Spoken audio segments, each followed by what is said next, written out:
Guys, अस्सलाम वालेकुम, सत श्री अकाल। आई होप आप सभी बहुत अच्छे हो गए, हम भी बहुत अच्छे। मैं रोहन और आप देख रहे हैं हिंदुस्तानी कपल रिएक्शन। तो हम आ गए हैं आप लोगों के लिए एक न्यू वीडियो लेकर। और इस वीडियो का टाइटल है डॉक्टर जाकिर नाइक एक्सपोज हिंदू पंडित अनिरुद्धाचार्य जी। तो देखते हैं वीडियो कैसे होने वाली है। आप लोग भी इस वीडियो को लास्ट तक जरूर देखना। देखते हैं कि डॉक्टर जाकिर नाइक सर कैसे एक्सपोज कर रहे हैं। पहले पंडित जी का रिप्लाई देखेंगे, उसका डॉक्टर जाकिर नाइक सर का रिप्लाई देखेंगे, जो कि बहुत ज्यादा इंटरेस्टिंग रहता है और बहुत कुछ जानने सीखने को मिलता है धर्मों के बारे में। तो स्टार्ट करते हैं बिना किसी टाइम वेस्ट के। गुरुजी, मेरा प्रश्न है कि आपने बता के रखा है कि जीव जंतु की हत्या नहीं करनी चाहिए। हाँ, तो मेरे दोस्त मेरे को खिला देते हैं, जैसे क्या खिला देते हैं? Non veg. तो क्या तो ये मेरे को खिला देते तो ये नरक में जाएंगे या मैं जाऊंगा? आप बता दीजिए गुरुजी। दोनों ही जाओगे नरक में? दो सर, मेरे को पता ही नहीं रहता, ये खिला देते हैं। अरे तो ये तो धोखा हो गया ना। ये दोस्त नहीं है, पर ये धोखेबाज है। हाँ गुरुजी। ऐसा दोस्त जो आपके परमिशन के बिना खाने में मांस मिला के आपको खिलाए, ये तो छल हो गया ना बेटा। गुरुजी वो आया है, आप उससे बात कर सकते हैं गुरुजी। बात कराओ। राधे राधे गुरुजी। अरे तुम दोस्त हो कि दुश्मन हो? अरे गुरुजी, इनका भी मन होता है। काय का मांस खाते हो? गाय का? ना ना गुरुजी। हैं? पिताजी का? मुर्गे का। मुर्गे का? हाँ। और अच्छा, तुम्हारे पिताजी हैं? नहीं है गुरुजी। तो जब मरे थे तो आप? ना ना, मरे नहीं है, घर पे हैं। अच्छा। तो जब जाएंगे तो उनका पका के खाओगे कि नहीं मांस? ना ना गुरुजी। अरे पका के खा लेना, आज टांग खा लेना, कल हाथ खा लेना। बकरे का मुर्गे का तो खाते ही हो, तो बाप का खाने में दिक्कत क्या है? ना ना गुरुजी। बेटा मांस तो मांस है ना, चाहे बकरे का हो चाहे बाप का हो। अंतर क्या है ये बताओ? खुद का बाप बाप है और मुर्गा खा जाओ, मतलब तुम्हारा कैसे युवा हो, कैसे सनातनी हो, तुम स्वाद के लिए किसी की हत्या कर रहे हो। बकरा खाना क्या दाल चावल सब्जी रोटी नहीं है तुम्हारे यहाँ? है गुरुजी। तो काहे खाते हो किसी की हत्या करके? अच्छा लगता है। जब किसी अच्छा लगता है, ये भी खाते हैं गुरु। तुम नाले का पानी अच्छा लगेगा वो भी पीने लग जाओगे? नहीं गुरुजी। गोबर अच्छा लगेगा गोबर भी खाने लग जाओगे? नहीं गुरुजी। फिर मतलब तुम्हें कल से गाय का मांस कोई खिलाए और वो अच्छा लगने लग जाए, तुम गाय को खाने लग जाओगे? गुरुजी आप बता दो मैं नरक में जाऊंगा ये? तुम दोनों जाओगे। और बात कराओ उससे, छोरा से। ए बेटा, मांस खाना सही है? गलत है गुरुजी। कब से छोड़ोगे? अभी से। पक्का माँ कसम खाओ कि नहीं खाओगे? नहीं खाएंगे। हैं? नहीं खाएंगे। माँ कसम खाओ। माँ कसम। आज से मांस नहीं खाओगे? नहीं खाएंगे। अच्छा ये बताओ, मांस खाना सही है बेटा? नहीं गुरुजी। ये बताओ कि आपकी ये कोई कह रहा है बॉडी बनती है। ये अच्छा, तो मैं दाल चावल सब्जी रोटी खाने वाले से लड़ाऊं, तुम हार जाओगे? हाँ गुरुजी। सुनो, एक उंगली जरा काट के दे दो हमें, हम भी उसको पका के खाएंगे तुम्हारी। नहीं गुरुजी। दे सकते हो? दर्द होगा? होगा। खुद की एक उंगली नहीं दे सकते और पूरी की पूरी मुर्गी अपने स्वाद के लिए मुर्गा खा जाते हो। तुम्हें शर्म भी नहीं आ रही है? दांत खींच रहे हो किसी की हत्या करके। बेटा हमने हत्या नहीं की, ये कटवा के कहीं से। अरे तो ये भी तो आखिर मारा गया आपके लिए ना। ये लेके आता है। नहीं मैं ही लाऊंगा। क्यों, तुम लेके आते हो? नहीं मैं लेके नहीं आता, मेरे को मजबूर करते लाने के लिए। मेरा सवाल यह है कि कौन सा धर्म, किताब या जाति ये इजाज़त देती है कि मासूम जानवरों का कत्ल किया जाए? I mean to fulfil his hunger और taste, like in case of Muslim you celebrate Bakri Eid which favors killing of goats, I mean as a means of festival. भाई साहब का बहुत अच्छा सवाल है। भाई साहब ने पूछा है पहले कि कौन सा मज़हब है जो मासूम जानवरों को कत्ल करने की इजाज़त देता है। फिर उसने कहा कि इस्लाम में आप जानवर का कत्ल करते हैं, आप नॉनवेज खाते हैं, हिंदू धर्म में इसकी ममानियत है। आपका सवाल है कौन सा मज़हब? बहुत से गैर मुसलमानों को ये गलत फहमी है कि उनके मज़हब में गोश्त खाना हराम है, और कई हिंदू समझते हैं कि उनके मज़हब में लिखा है कि गोश्त खाना हराम है। और आपने कहा कि हमारे धर्म में गोश्त खाना हराम है। भाई साहब, आपको आपके धर्म का इल्म कम है, इसीलिए मैं कहता हूँ कि हिंदुइज्म जानने के लिए हिंदू की तरफ मत देखिए, हिंदू ग्रंथ का मुताला कीजिए। जब आप हिंदू ग्रंथ का मुताला करते हैं, लिखा है मनुस्मृति में चैप्टर नंबर 5 श्लोक नंबर 30 में, उसमें लिखा है कि ईश्वर ने कुछ जानवर बनाए खाने के लिए और कुछ जानवर को खा जाने के लिए। God has created some animals to eat and some to be eaten. अगर आप उस जानवर को खाते हैं जिन जानवर को खुदा ने बनाया है खा जाने के लिए, तो आप गुनाह नहीं कर रहे। If you are eating the animals who God has created to be eaten, you are not doing a सिन।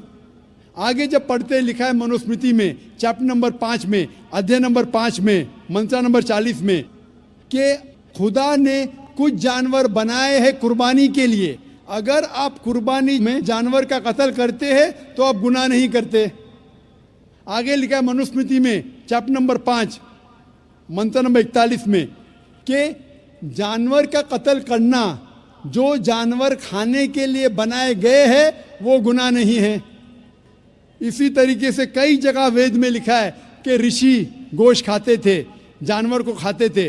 वक्त नहीं है डिटेल में बात करने का, लेकिन अगर आप महाभारत पढ़ेंगे अनुशासन पर्व चैप्टर नंबर 88, इसके अंदर युधिष्ठिर जो पांडव का एक भाई था वो पूछता है भीष्म से कि हम यज्ञ में पूजा में क्या खाना दे भगवान को, ईश्वर को, ताकि हमारे पुरखों को संतुष्ट मिले। तो भीष्म कहता है युधिष्ठिर से कि आप यज्ञ में अगर भाजी पाला देंगे तो हमारे बाप दादा 1 महीने के लिए खुश रहेंगे। अगर आप मच्छी देंगे 2 महीने के लिए, अगर आप खरगोश देंगे 3 महीने के लिए, अगर गोश्त देंगे तो 4 महीने के लिए, अगर आप बेकन देंगे तो 5 महीने के लिए, अगर परिंदे का गोश्त देंगे तो 6 महीने के लिए, अगर हिरन का गोश्त देंगे तो 7 महीने के लिए। पूरा मेन्यू है माशाल्लाह, बड़ा मेन्यू है।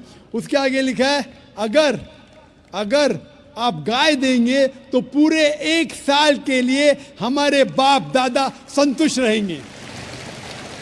और अगर गेंडा राइनोसरस देंगे तो 20 साल के लिए हमारे बाप दादा खुश रहेंगे।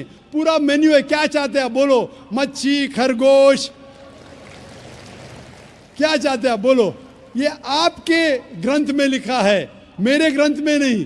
हमारे ग्रंथ में सब चीज खाने की इजाजत नहीं, सिर्फ वो चीज जो हमारे लिए हलाल है। इसी तरीके से बाइबल में भी लिखा है आप गोश्त खा सकते। अक्सर धर्म की किताबों में लिखा है कि आप गोश्त खा सकते हैं। आप मेरा अगर एक डिबेट देखेंगे जिसका मौजू था is eating non vegetarian food permitted और prohibited for a human being, क्या इंसान के लिए गोश्त खाना हलाल है या हराम है? और मैंने डिबेट किया था एक जैन के साथ जिसका नाम था रश्मिबाई झवेरी। वो इंडियन वेजिटेरियन कांग्रेस का सदर था, प्रेसिडेंट था। वो दुनिया भर घूमता है बताने के लिए कि नॉनवेज हराम है, और उसने मुझे चैलेंज किया। मैंने कहा भाई आपस में बैठ के बात करेंगे। नहीं, पब्लिक में चैलेंज किया, डिबेट करेंगे। मैंने कहा अच्छा आ बेल मुझे मार। तो मैंने कहा ठीक है भाई पब्लिक में। बोला मैं लोग को लेके आऊँगा। मैं बोला लेके आओ। तो पाटकर हॉल के अंदर 1998 में तकरीबन 10 साल पहले डिबेट किया। वो देखेंगे सारी डिटेल्स है। लेकिन हिंदू मजहब की किताब में ये लिखने के बाद कि गोश्त खा सकते, फिर भी कुछ हिंदू शाकाहारी क्यों हैं, वेजिटेरियन क्यों है? क्योंकि वो मुतासिर हो रहे थे बाकी फलसफे के साथ जिसमें कहा गया है नॉन वायलेंस। और कुछ जैन मानते कि ईटिंग नॉन वेज इज हराम, इज प्रोहिबिटेड। और हम जब पूछते क्यों जानवर का गोश्त खाना हराम है, तो वो कहते हैं कि घास और भाजी पाला के अंदर जिंदगी नहीं है, जानवरों में जिंदगी है। जब आप कोई जिंदगी लेते हैं, किसी का कत्ल करते हराम है। आज साइंस तरक्की करने के बाद पता चलता है कि वेजिटेबल्स में भी जान है, भाजी पाला में भी जान है। तो वो ज़रा अपनी फिलॉसफी को तब्दील करते। ठीक है, हम जानते हैं कि वेजिटेबल्स में जान है, लेकिन वेजिटेबल्स डोंट फील पेन, वो दर्द को महसूस नहीं करते। जानवर दर्द को महसूस करते, इसीलिए वेजिटेबल्स खाना गुनाह नहीं है, जानवर को खाना गुनाह है। सो गाइस ये था वीडियो। मेरे को ऐसा लगता है कि जो अनुराग जी के साथ जो सवाल कर रहे थे वो लड़के शायद फिरकी लेने आए थे पंडित जी की, क्योंकि आगे भी जैसे डॉक्टर जाकिर नाइक सर ने बताया बहुत इंटरेस्टिंग सवाल। मेरे को यही गाइस, मुझे एक चीज ये समझ में नहीं आता है, जब धार्मिक ग्रंथों में जो चीजें लिखी हुई है, ठीक है, उसके बाद जब पिछले जनरेशन के हमारे जो पूर्वज थे वो सब चीजों को खाते थे, नॉनवेज खाते थे, बहुत सारी ऐसी चीज थी जो धर्म ग्रंथों में लिखी हुई है उसे फॉलो करते थे। लेकिन अभी के जो नए जनरेशन के लोग, अभी के जनरेशन के जो स्कॉलर्स होते हैं वो बोलते हैं कि यार आप नॉनवेज मत खाओ, आपको पाप लगेगा, ठीक है। और साइंस जब इतना टेक्नोलॉजी मतलब इतना आगे बढ़ चुका है, साइंस इतना आगे बढ़ चुका है, तो बताता है साइंस हमें कि यार जो पेड़ पौधे होते हैं उनमें भी जान होता है, ठीक है, भले हमें सुनाई नहीं देता। तो एक तरफ ये कैसे हो सकता है कि हम जो शाकाहारी चीज है जिन पे जान होती है उसको खा सकते हैं, लेकिन जो नॉनवेज है उसे नहीं खा सकते? ये कैसा दोगलापन है? कैसे, इसमें बिल्कुल भी लॉजिक नहीं है। और आप देख सकते हो कि जब मैं सबसे पहले तो मतलब कंफ्यूज हो गई हूँ इस वीडियो में। जैसे कि वो लोग बोल रहे थे अनिरुद्धाचार्य जी से, जो लड़के क्वेश्चन कर रहे थे, तो उन्होंने बोला कि आप मांस खा रहे हो तो क्या आप गोबर भी खा लोगे? तो गोबर खाने तो खुद कई ऐसी वीडियोस है जिसमें पंडित जी ही बोलते हैं कि आप गोबर खाओ, लेकिन इस वीडियो में बोल रहे हैं मतलब आप गोबर खा लोगे, ये गलत है। तो ये एक लॉजिक नहीं है। हाँ, एक तरफ तो खाने बोल रहे, एक तरफ खाने नहीं बोल रहे, तो क्या सच? वैसे ही नॉनवेज की बात है, यहाँ भी दोगलापन क्यों? जैसे हरी सब्जियों में जान होता है, वैसे ही नॉनवेज में भी मतलब मांसाहार में भी जान होती है, ठीक है। तो एक के लिए आप मतलब दोगलापन है ये बिल्कुल ही। एक के लिए तो आपको सिंपैथी है, हरी सब्जियों मांस मछली के लिए आपको सिंपैथी है, लेकिन हरी सब्जियों के लिए मतलब कोई फर्क नहीं पड़ता उनकी जान का, उनकी भी तो जान जा रही, फिर ऐसे में तो आपको उनकी भी जान नहीं लेनी चाहिए। मतलब दुनिया में इंसान कुछ खा ही नहीं सकता है। सो आपका क्या कहना है जरूर कमेंट बॉक्स में कमेंट करके बताना। और अगर आप इस वीडियो पे न्यू होगे तो इस वीडियो को लाइक कर देना, चैनल को सब्सक्राइब करके बेल नोटिफिकेशन ऑल पे सेट कर लेना। मिलते हैं नेक्स्ट वीडियो में, तब तक के लिए बाय, लव यू गाइस।